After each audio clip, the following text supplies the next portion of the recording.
Sekarang kita bahas tool yang kedua, yaitu Interview for Empathy. Interview for Empathy adalah alat yang digunakan jika kita ingin melihat sebuah masalah dari sisi pengguna, sehingga bisa terbentuk empati dengan pengguna. Alat ini bisa digunakan untuk membentuk pengertian yang kuat tentang kebutuhan, perasaan, tujuan, dan pola pikir dari pengguna. Kemudian bisa mendapatkan gambaran yang lebih jelas, kemudian mencari tahu alur kerja yang lebih disukai oleh pengguna, kemudian membentuk fondasi yang kokoh ketika berdiskusi dengan tim design thinking. Informasi tambahan tentang alat ini yaitu digunakan supaya desainer itu melihat dari kacamata pengguna Kemudian digunakan pada tahap awal dari siklus design thinking supaya bisa mengerti kondisi pengguna. Nah, serta membantu memperbaiki pola pikir yang dulunya mungkin lebih berpusat kepada hal-hal lain. Di dalam menggunakan tool ini disarankan ada 2 orang dari tim desain, di mana 1 orang sebagai pewawancara dan 1 lagi sebagai pencatat raut wajah, mimik muka, dan bahasa tubuh dari orang yang diwawancarai. Nah, umumnya durasi waktu yang dibutuhkan 30-60 menit. Nah, biasanya orang yang diwawancarai cenderung mengungkap pengalaman sebenarnya dan pendapat-pendapat penting di akhir.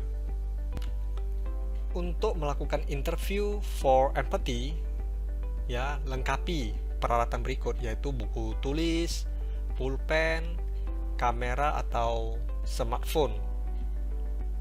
Alat tambahan seperti mikrofon juga dapat digunakan untuk meningkatkan kualitas suara. Pada slide ini dapat dilihat template tool untuk interview for empathy.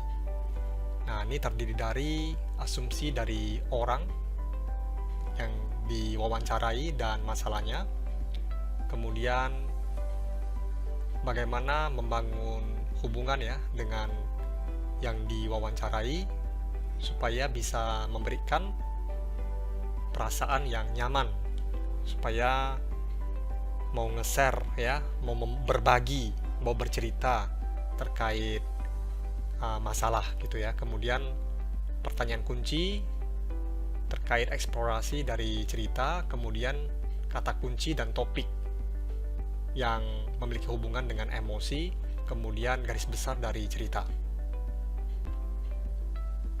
Cara menerapkan tool ini adalah di awal perkenalkan diri sendiri dan jelaskan masalah apa yang menjadi pokok pembicaraan.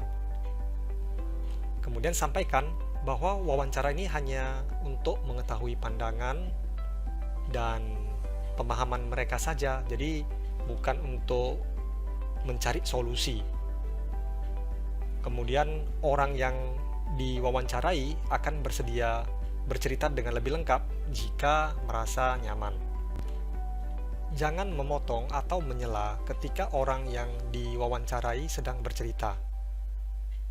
Simaklah dengan fokus dan tanyalah dengan pertanyaan terbuka jika perlu penjelasan lebih lanjut. Hindari mengajukan pertanyaan yang jawabannya hanya ya atau tidak atau sebuah kata saja. Kemudian raut wajah dan bahasa tubuh merupakan hal yang juga perlu diperhatikan.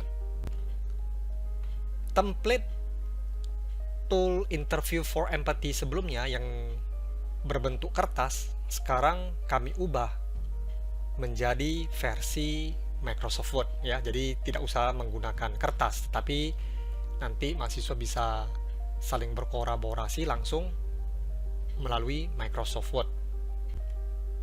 Nah, berikut contoh template tool interview for empathy yang sudah diisi dengan contoh data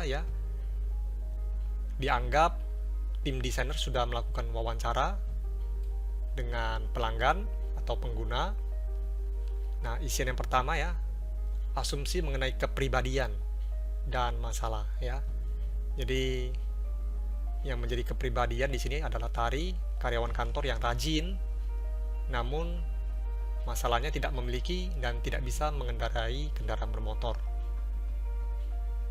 Nah, kemudian bagaimana kita membangun hubungan dengan orang yang diwawancarai supaya memberikan perasaan yang menyenangkan atau nyaman. Nah, dengan meminta izin ke Tari bahwa pewawancara membuat beberapa catatan dan merekam ya. Jadi di awal meminta izin terlebih dahulu, kemudian memujinya di saat tertentu. Nah, kemudian pertanyaan kunci untuk mendalami cerita ya. Hal yang paling menonjol saat naik angkutan umum kantor apa gitu ya. Kemudian apa yang kamu harapkan supaya mengefisienkan waktu kamu dan meningkatkan kenyamanan bertransportasi. Kemudian kata kunci dan topik yang berkaitan dengan emosi yang terlihat. Ya, pada waktu Tari diwawancarai ya, ketika mengutarakan terkait masalah habis waktu di jalan, nah ini emosinya stres gitu ya. Kemudian saya tidak nyaman, emosinya khawatir dengan keamanan. Nah, kemudian ringkasan cerita ya atau garis besar cerita seperti ini. Silakan kunjungi ketiga situs ini untuk menambah wawasan dari penggunaan tool Interview for Empathy.